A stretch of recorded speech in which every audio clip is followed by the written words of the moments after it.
Hey everybody, welcome to the latest edition of Just Getting Started. I am your humble host, Rich Eisen, sitting in the host chair for a good show, a fun show, a fascinating show, a very introspective edition of Just Getting Started. This man's origin story is quite fascinating, but only perhaps more fascinating by his complete reinvention as somebody who's got a massive Twitter following that's shown up for his sense of humor, as well as his political takes, and then, of course, his positivity. What he exudes on his Twitter feed at Rex Chapman is something that has caused more than 7 figures of followers to come flock to him and see what he's got to say and put some neat stuff in our timeline. Of course, many of you might know Rex for his basketball playing days at the University of Kentucky or his decade plus in the NBA. And his story and what he's done to get to where he is, where he's been, and how he got out of it is perfect for Just Getting Started, because the man got started like the house of fire in Kentucky and then the NBA. And that fire got doused by an addiction to opioids. And now he's somebody who's got a great story to tell. I can't wait for him to share it right here on Just Getting Started.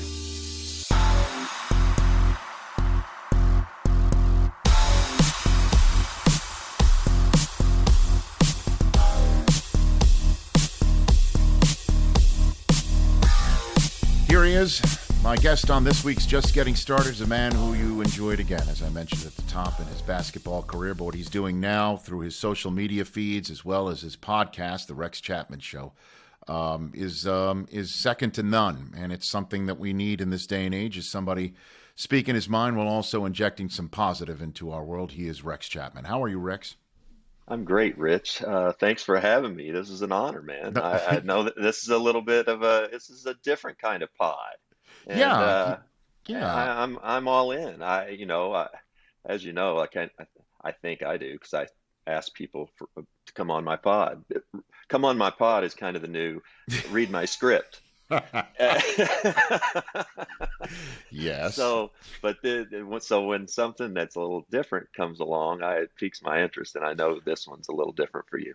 Well, I appreciate this, and as I say this in advance, this could be the home of the home and home, Rex. I'm more than happy to Thank you, return buddy. the favor, because I know you do your pod with Josh Hopkins, or as he is known on his Instagram feed, Mr. Mr. Josh Josh Hopkins. The actor in him is only surpassed by the human. I've had many a fun nights That's right. with Josh Hopkins. He's a good And dude. an amazing dude. He introduces himself as the guy on the show with Courtney Cox, not called Friends. He was great in Cougar Town. I mean, that is true. Oh, no question. These are not wrong facts to point out. He's a but, talented dude. But it's interesting because again, starting this pod 2 months ago or 2.5, they all bleed into each other these days.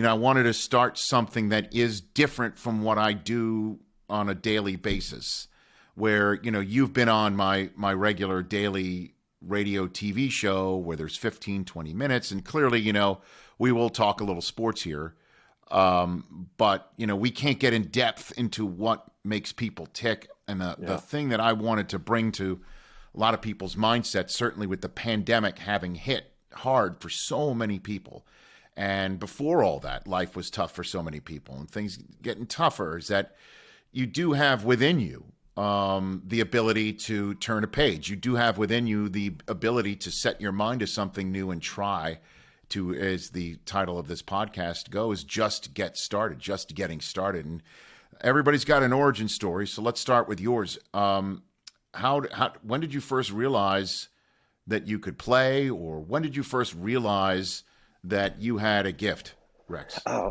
man, for basketball, I guess is what you're talking about. Sure. I guess from a young age, my dad coached basketball, so I started going to his practices from kindergarten.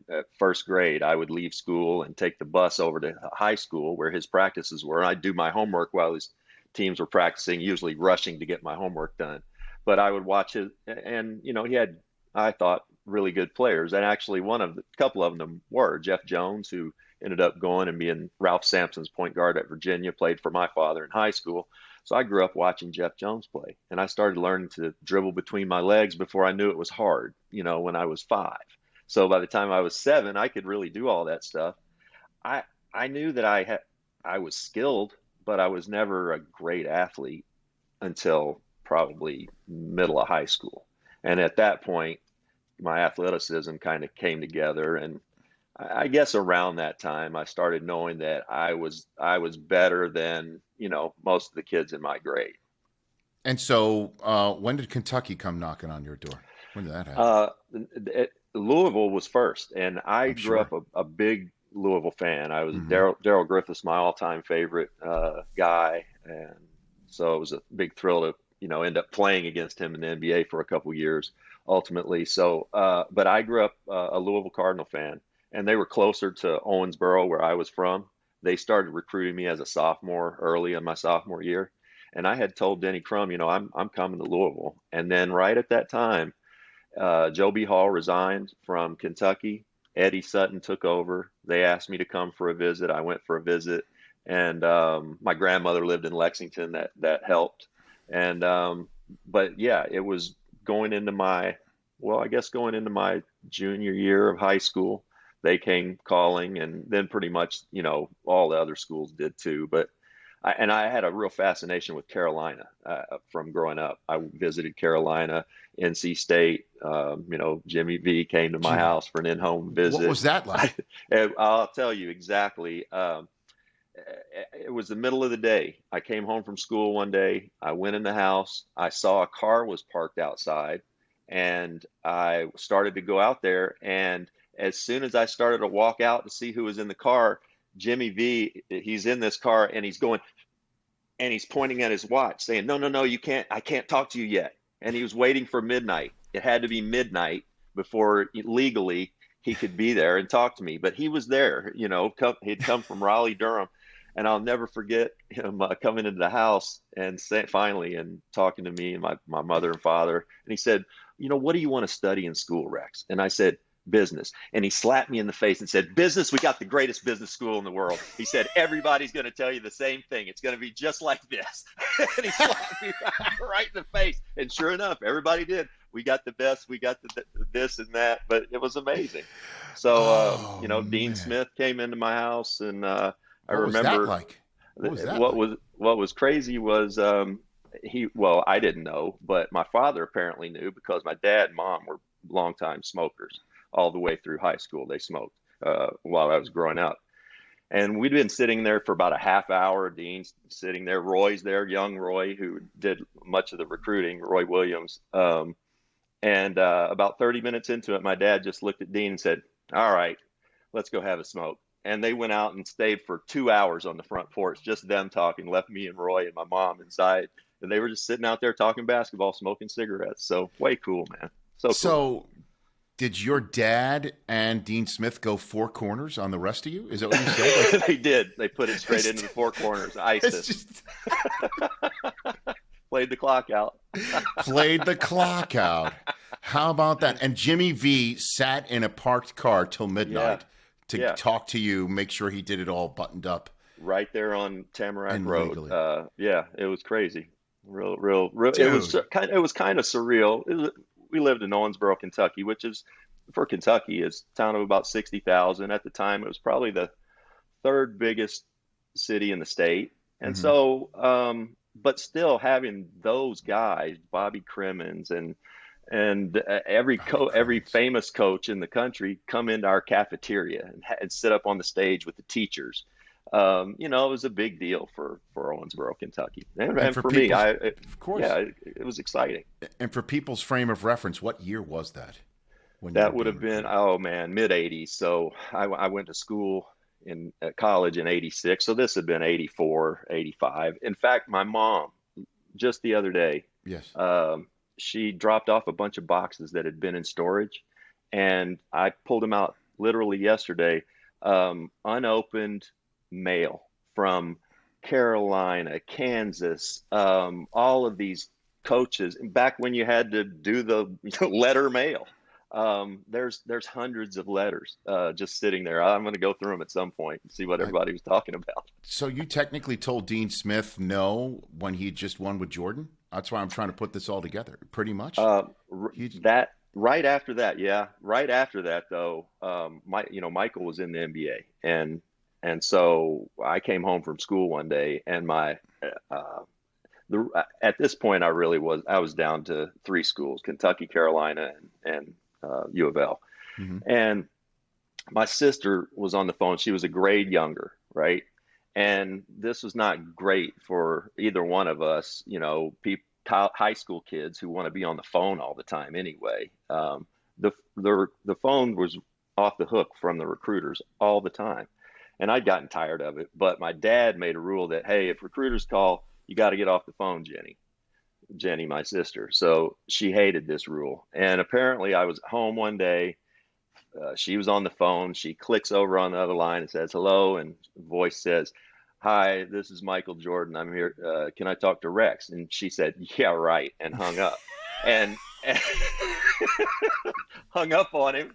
He called right back and he said, no, no, no. Hey, this is Michael Jordan. And I hear my sister go, Rex, it's Michael Jordan. And just real shitty, and had to get off. She got off the phone real quick so I could talk to Michael. And then Michael asked me, said, hey, I'm calling for Dean. Um, love for you to go to Carolina. I did end up going and visiting and had a great visit. And then went to Kentucky. But then a couple years later, Michael and I ended up going with his agent, David Falk. And so, yeah, we became fast friends after that. I bet so. And then, so your time in the NBA, how did you keep a straight head, Rex? With your ascension in Kentucky, or you did not? I'm not sure if I did. I mean, if you mean straight head as opposed to staying away from drugs and alcohol, I did that.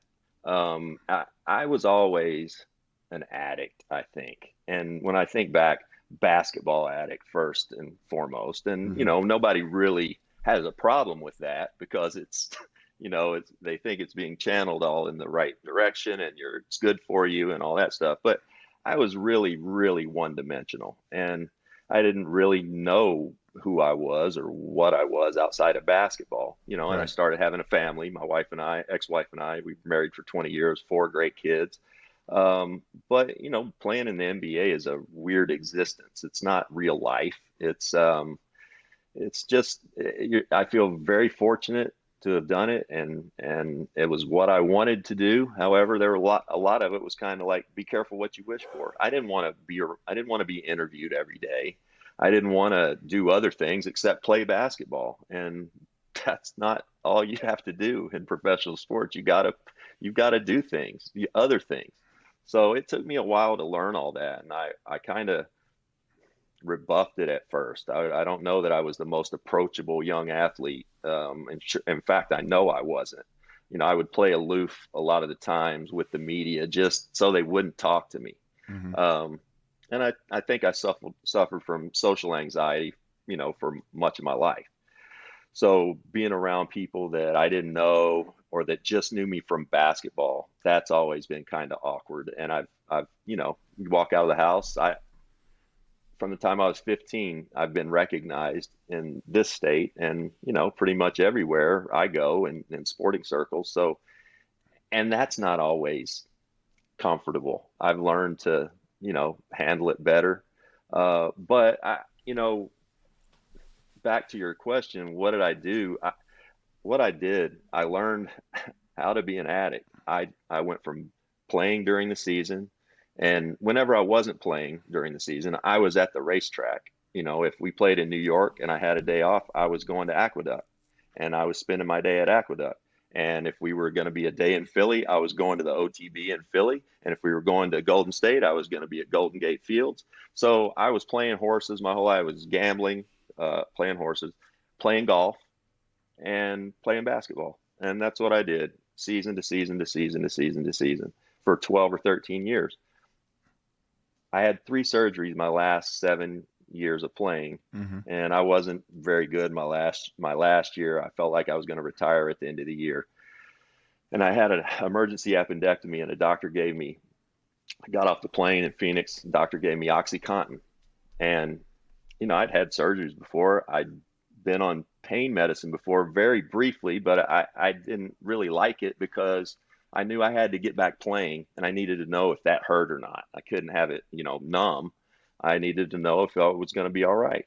Well, with this OxyContin, he gave it to me, And within 2 days, Rich, I was in love. I felt like I was smarter, funnier, better husband, better dad, uh, more just it was all a lie, but this drug had a hold of me that fast. And if I fast forward about 18 months, a hellish 18 months, Danny Ainge has come to me, our Danny Ainge with the Celtics, Yes. good friend of mine, and has come to me and said, Rex, you're a mess, man. You're throwing your whole life away. You've got a drug problem and you've got to go away.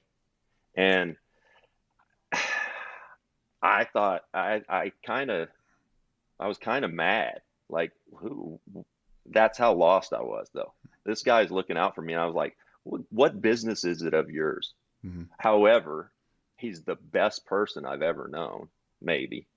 And somehow and at the time, I was taking about 40 Vicodin a day and about 10 OxyContin a day. Jeez, Rex. Yeah, and I was just eating them. And again, I didn't drink.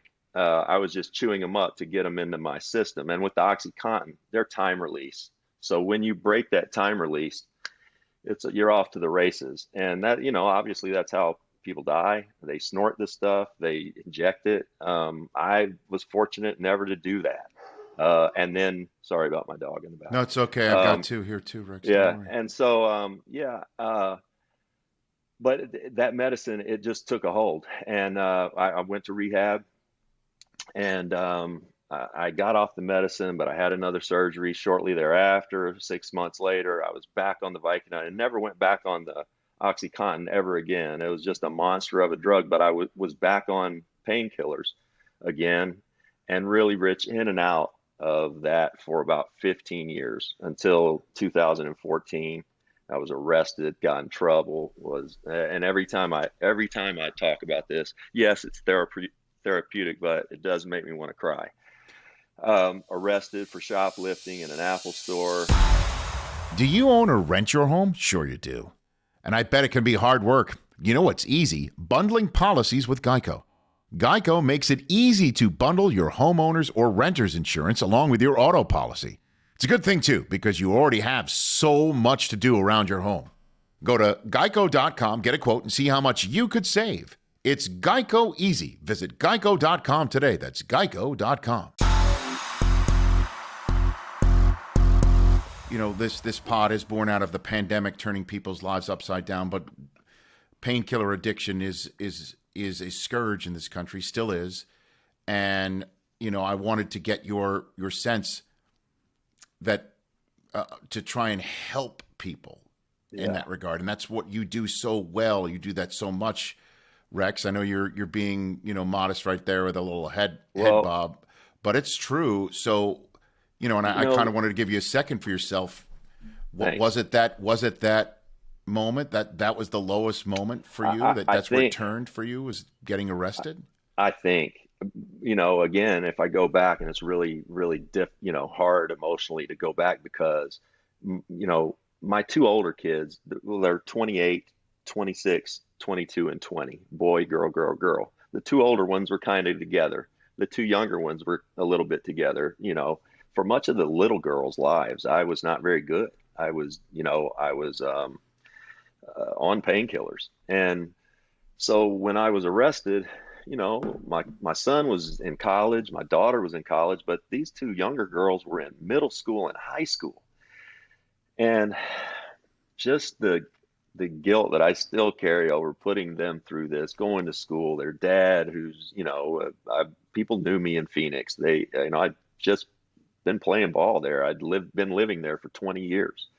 That embarrassment, I'd let myself down more than anything. I had never in my life come across something that just could take me out. I never even knew something was out there that could do that. And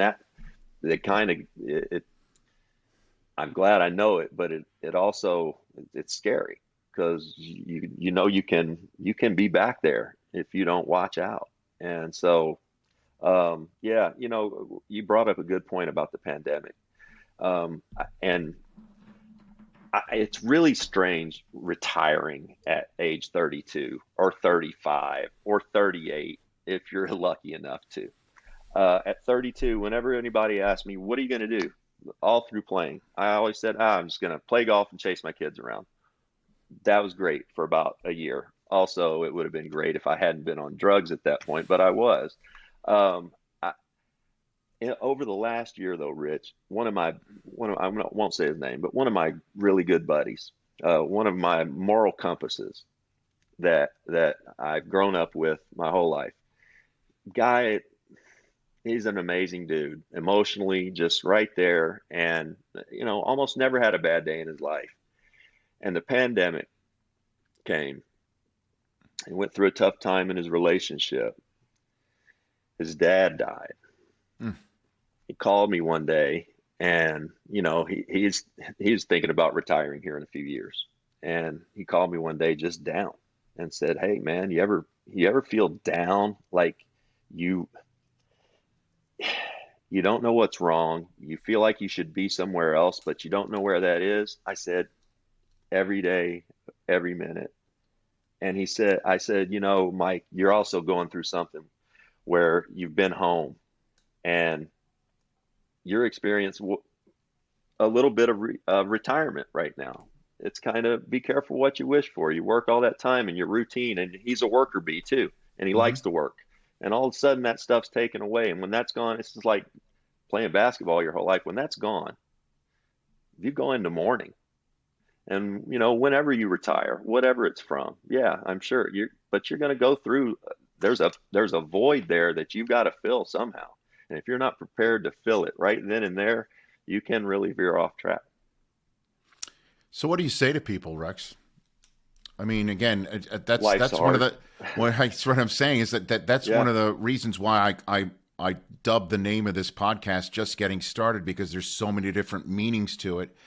Where you can get restarted, or you're just getting started on something completely new business wise, as you point out. Your friend is about to just get started on having to find a new life after being a worker bee. What do you say to somebody who is dealing with either an addiction or needing to fill that void and has a family that that you feel like you're disappointed, or you're needing to make sure that you can keep things going for? What do you say? What can you man. advise? The, I think the hardest thing, especially coming from an athletic background, is asking for help. And a lot of athletes think that they're invincible, and that I've done this on my own, and you really haven't. You've had coaches and teammates and all that stuff. Um, all the teachers, everybody that's helped you get to where you are. And addiction is something that is virtually impossible to dig out of on your own. And so you've got to reach out and ask for help. And if you're struggling with addiction, you've got to get clean, however that is. And I don't know whether it's 12 step doesn't work for everybody. It wasn't particularly my thing, but it did get me off of medicine and to a place where I could start taking stock of me as a person with therapy. Talking to a therapist has been one of the biggest things for me. I had to learn, kind of who I was, what I liked to do, things that were good for me. Um, and the biggest thing is not isolating, get out there. I think also, Rich, playing a sport, is it's sort of surreal. I Hmm. mean, all of my friends dreamt of it. They all did. They all, prayed at night to be 6'5" and athletic. And then I was able to do that. And there's not a day that goes by that I don't think about how fortunate I am. But then there's some part of me that feels kind of guilty about it too. That, why me? And then on top of that, being at sort of that high where, you can get 10 points in a minute and force a coach to call a timeout that he didn't want to burn. There's a high to that really is difficult to replace.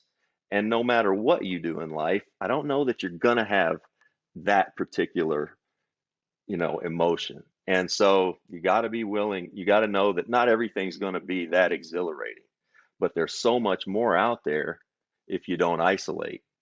Continue to be curious, continue to, continue to talk to your smart friends. That's been one of my biggest keys. I have a lot of smart friends somehow that have helped me along the way and guided me through things. I'm a college dropout. I don't have a degree. I've had to learn a lot of stuff from my friends. I think we can all agree that running to the store has been pretty stressful lately. And there's nothing worse than forgetting something on your list and needing to make multiple trips. Shopping for home essentials should be easy and convenient, and that's where Grove Collaborative comes in. Grove is the online marketplace that delivers healthy home, beauty, and personal care products directly to you. With Grove, you don't have to shop multiple stores or search endlessly online to get all the natural goods you need for you and your family. Plus, shipping is fast and free on your first order. Join over 2 million households who have trusted Grove Collaborative to make their homes happier and healthier. So again, making the switch to natural products has never been easier. For a limited time, when my listeners go to grove.co/Eisen, you'll get to choose a free gift with your first order of $30 or more.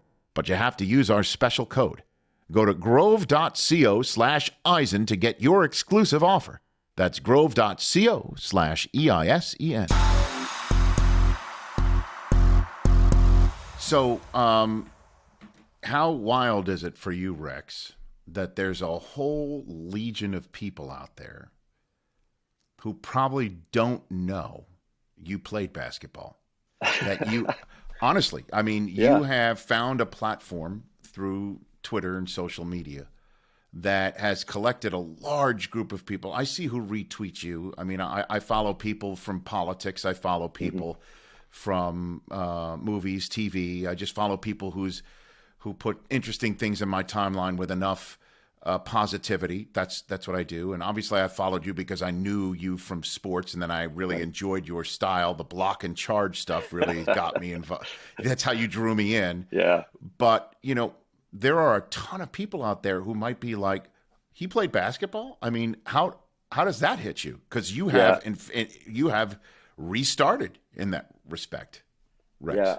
Yeah, very, very weird. I was at the NBA rookie combine a few years ago, and I was just out there. Guys were coming out on the court. I remember it was the year with Taco Fall and those guys. I just remember him walking out on the court, and a kid came up to me from Tennessee that I'd covered all season long. Grant Williams now plays for the Celtics, and he came up to me and said, "Hey," because he saw my ID. I had said Rex Chapman on my lanyard. And he said, "You're Rex Chapman?" I said, "Yeah." He said, "The guy from Twitter."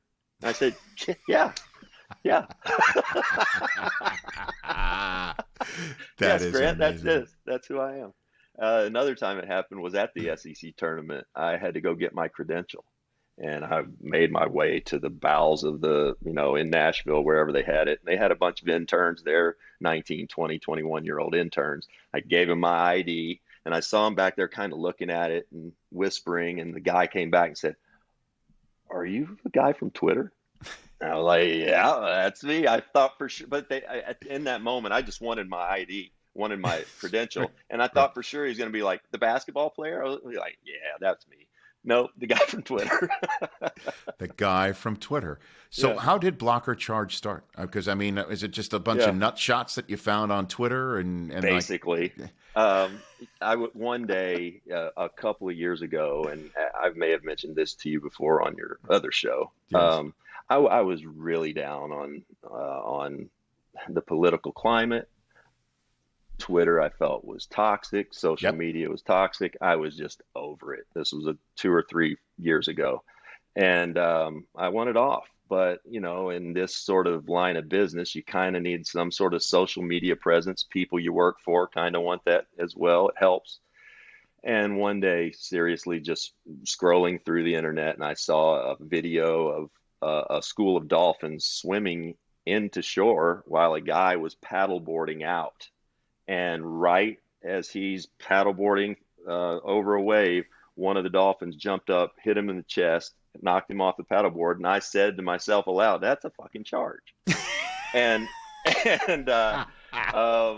for whatever reason, I tweeted it out. People thought it was funny. And then I just started kind of doing that blocker charge, and it took the pressure off, right? I don't have to be clever. I don't have to talk about politics. No, nothing, just blocker charge, a little fun, people, but you can only show so much of people just getting brutally punished. And I always enjoyed it because, like, for the first few times that I saw it, Rex, I was actually looking to see if their feet were safe. Right. Like I was actually trying to be literal about it, and then it was just like, screw it. It could be a block, could be a charge, could be both. Who knows? Who traveling? Even knows who's on offense? That's the other part about it. We don't know. Because there was one with a dog where a child was like the child did just stop when the dog pushed the child over. That's right. That's right. That is a charge. I mean, he stopped. He set the feet. Feet were set. I was looking for I was looking for a semicircle. I was looking to see if there was, outside the line. Outside. Right. Oh my gosh. So damn funny. And then, now it's interesting. You are really political, Rex. And, so do you think you would have, if your sensibilities now were installed in the player, because there's so much that does go on right now, the whole concept of shut up and dribble, or should players speak their mind? Personally, I think players, and you're a perfect testament to that, is, you're humans. So you can talk. It's not like, you before you take your 3-point shot, turn around to the camera and start talking about something that could be the right or left side of the aisle. You're performing. But the question is what is your stance on all of that, Rex, before you hit send on that? Yeah, I'm really proud of what our NBA, what our league has done. I think we've sort of set the mark for the professional sports leagues, of being socially conscious. What the guys did in the bubble, what the ladies did last year, the WNBA players, I think had a huge part in the political landscape of this country. I think that in no large part to these guys, thanks goes to them. I think there's a chance that what they've done over the last year, speaking their minds, being thoughtful about what they're talking about, making sense, led to a change in power in Washington. Mitch McConnell's no longer in power there, and I bring him up only because he's been a senator in the state of Kentucky since I was a 15-year-old junior in high school. And I make no bones about it. I'm not a Mitch McConnell fan. I'm very appreciative for what the NBA has done and what these guys have done. Also, it's very brave. It's very brave. There are things I wish I would have spoken up on, race-wise 30 years ago that I didn't have. I didn't have the courage. I didn't have the understanding. I didn't have the confidence. And I'm not sure I had the money. The thing with guys now, that's the thing. I'm not sure these guys have the money. It's more important than that.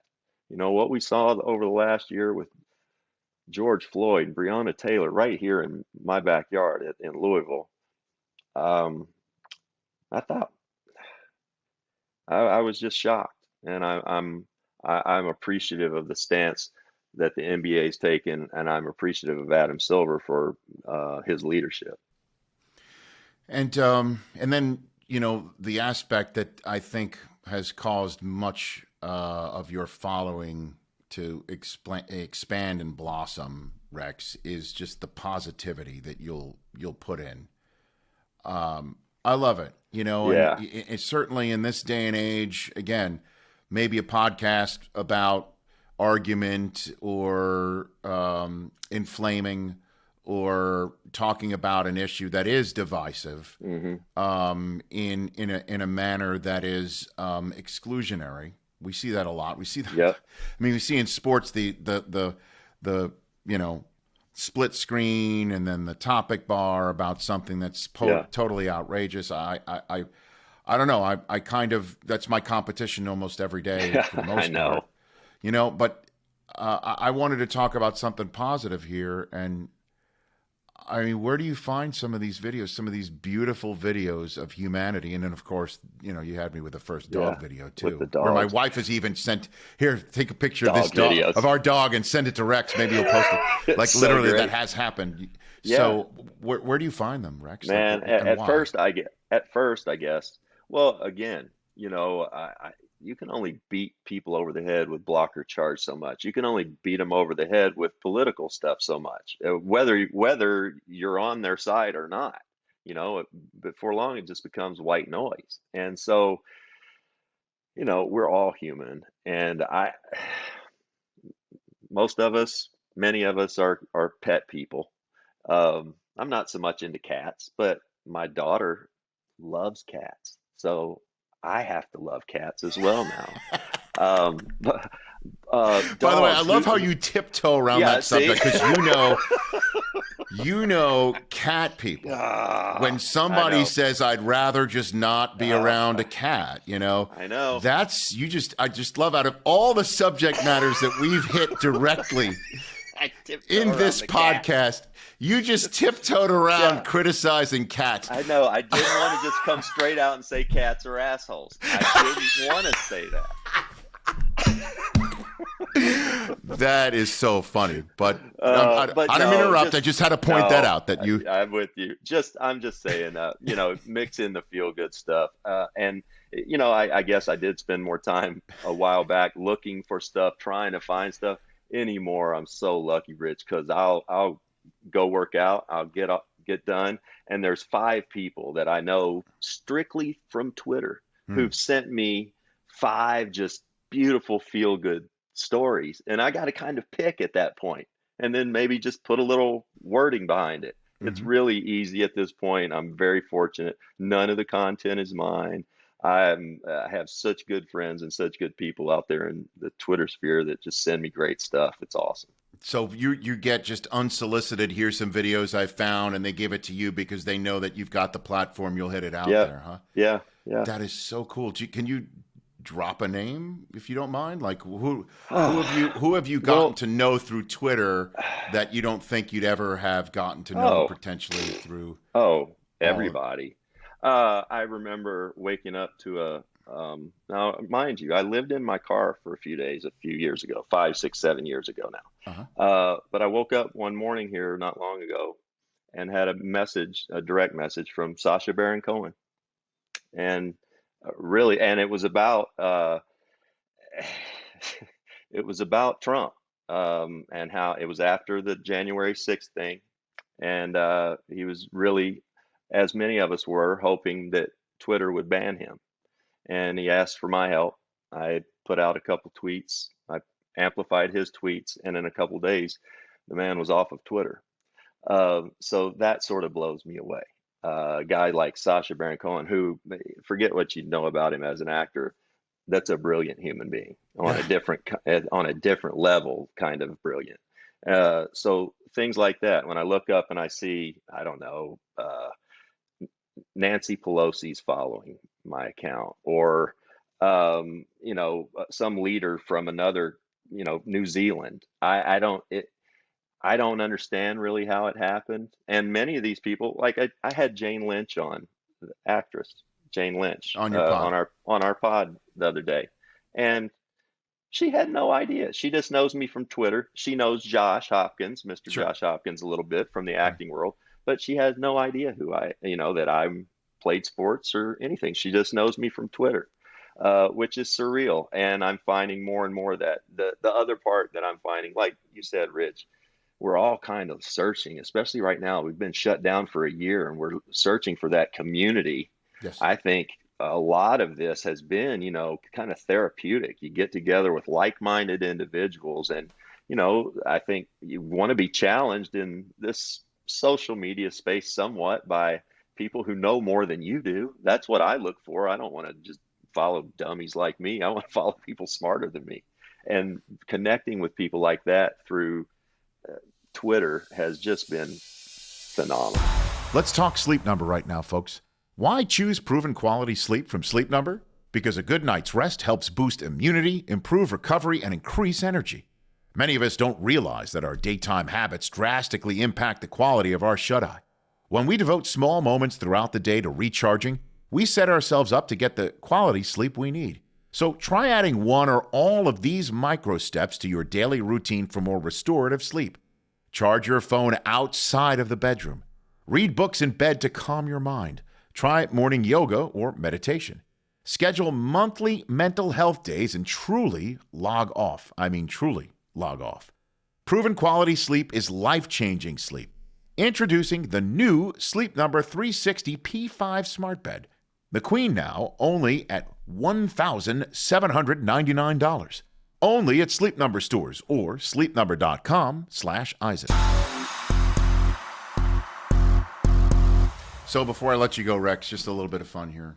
Best player you ever lit up in a game. Who's the best player? Is this a trick question? No. Who's the best player you ever lit up in a game, Rex? I guess Jordan. Michael. You lit up Michael in a game? Yeah, I did. Well, normally when people say that, I say, which time?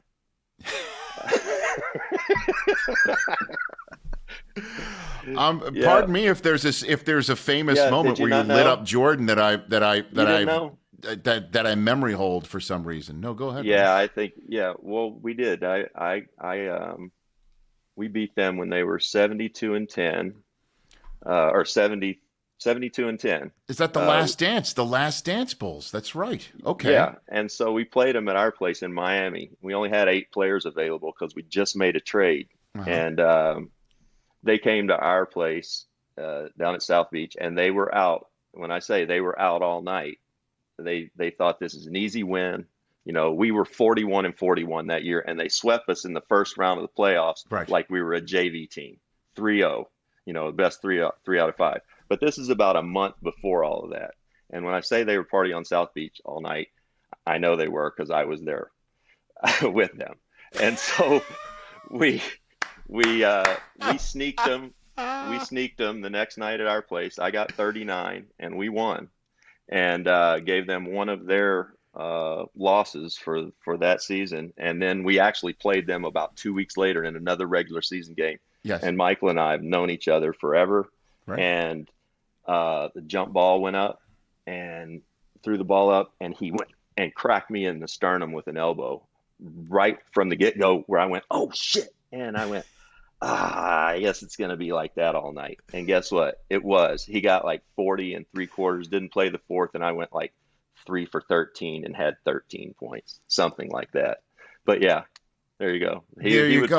He would probably be the best one, I would guess. I'll tell you what, Rex, you know, and this is the problem with conversations, you know, certainly between generations about comparing all-time greats, because that means if you take the approach of one better than the other, it does insinuate that the other is less than. You're denigrating an all-time great. But the LeBron versus Michael conversation, to me, you know, when you speak to somebody who knows both eras, you know, it is a no-brainer as far as I'm concerned. But then you talk to a younger generation of somebody who never saw Michael play, and they're so insistent that LeBron is head and shoulders above Michael. I kind of have to hold back. I don't mean to be like that. I don't want to be that old man like you never saw this man play, but you never saw this man play. You know what I'm saying? And I think we all come at it from our own little window of perspective. When I say that, it's like I think Michael's the best too, of course. However, LeBron is creeping into that conversation for me. I mean, he's amazing, and he's never made a misstep. He never. And forget about the decision and all that stuff. Dude has never made a misstep. Correct. I'm a huge, huge fan. Me too. Especially of everything that he does off the court. So that's a huge plus. You know, Isaiah Thomas famously, he doesn't revere Michael the way, or, you know, and even when you talk to him offset, you know, he's not denigrating Michael. He's just saying he didn't become Michael Jordan, and he didn't until Isaiah and them were kind of gone. Until right at the end, Michael didn't ascend. He had to go through them. Sure. And they were younger, or Isaiah and them were older. It's like when people ask me about Kobe, and I played against Michael and Kobe, played against older Michael, like young Michael, played against young Kobe. I saw what Kobe became, unbelievably good, but I could never put him with Michael. And maybe that's just because I'm older. It Right. is kind of get off my lawn. So I think it's so difficult to distinguish. Michael was just so different. His mindset, his killer mentality, and Yeah. then the thing that really, his bounce was elite, but his hands. I mean, um, we went bowling one night before a game in Chicago, and a bunch of his buddies, and we're, how you'll be bowling, and you'll roll one ball, come back, the pins didn't reset, and you got to roll another ball down to clear the lane. Yes. Just Right. roll another ball down there. And so Michael's telling a story. He's got his back to the pins, and we alert him that, hey, you need to roll a ball down the lane to reset the pins. And he looked back, he reached over, he picked up a 17-pound bowling ball, not with the holes. He palmed it, backhanded it down the lane. And I looked at everybody else, and they went, "Oh, you didn't know he could do that?" I went, "Fuck no, I didn't know he could do that." Did he clear it with one shot, or? Well, he didn't even have to hit anything. He just rolled it back. Oh, I thought you said he was going to clear like a 7-10 split that way, and I'm like, what? No, but I mean, when you see guys do that, and Michael, he knew what he was doing too. He Right. was great with coming up and giving you a great big dap handshake before the game, because his hand just enveloped your whole arm. It was an intimidation ploy, it really did. And when you see him pushing off of Brian Russell, Yeah. against Utah, Yeah. you don't understand what that hand is so big, and it's like a vice grip, and just there for a moment, all he needs is that little push to get you off of him. He was a freak of nature physically. I feel fortunate to have stories to tell about him. I mean, it was a joy playing against him. So, I mean, yeah, I thought Russell was supposedly he slipped. You're saying Michael shoved him? He might have got away with a little for his last dance shot. I mean, wow. Breaking. This is breaking. Yeah, this is going to go over great in Utah. Hey, Rex, thanks for the time. Really appreciate it. Who's on your pod this week with Mr. Josh Hopkins? Who's on? We've got Jamal Mashburn this week, and next week we're going to have Stephen Wardell Curry. Young Stephen. Stephen's coming on the pod. Dude, he is on fire. I just wish he was playing better right now. Give us something to talk about. You could make a case that he's never been better. Right. No, I'm anxious to talk to him, because I really felt like last year or 2 years ago, right before he broke his hand, I felt like he was playing the best basketball he's ever been playing, and it looks like he's just kind of rounding back into form. Well, Rex, everyone can get your pod where all podcasts are acquired. The Rex Chapman Show, you and Mr. Josh Hopkins. And Rex, I'm thrilled to be able to call you a friend. I appreciate it. Please have me. I was about Jamal Mashburn followed by Steph Curry. I mean, I can maybe beat my kids in knockout. I don't know if that's okay to anytime. Come on, I'd love to. Anytime. I'd love to have you, Rich. I'll have me on right after the draft. We can talk about that and all the good stuff with St. Jude, because I know that you're into positivity of what's going on. So I appreciate it, Rex. Anytime, Rich. Thank you, buddy. That's Rex Chapman right here on Just Getting Started. Good Lord, I love Rex Chapman. Man, I'm sure we could have him back on, and he's got stories for days. And again, what's become of him after his downfall. And, as somebody who's in this chair, I have, a choice to just let him get emotional over, his shoplifting arrest. And, for those who are listening right now, you can see, by the way, every episode of this on the Rich Eisen Show YouTube page, youtube.com/Rich Eisen Show. Our entire archive is there. And, he was getting emotional. He was putting his hands on his eyes, and I think he was tearing up. And I decided to give him a minute. he tells the story sometimes, not all the time, but it is, it's tough because I'm sure a lot of people like to poke fun in his direction. And certainly when he posts something that does not jibe with someone's political point of view or their viewpoint of the direction of our country, I'm sure that's what they throw in his face. And for someone to be so positive on Twitter, which we all know can be a total, complete cesspool, it is remarkable, his positivity that he has. And if you don't follow Rex Chapman, you should. And that's one of the reasons why I want to have him on. Man, it's so positive, and what a story that he has.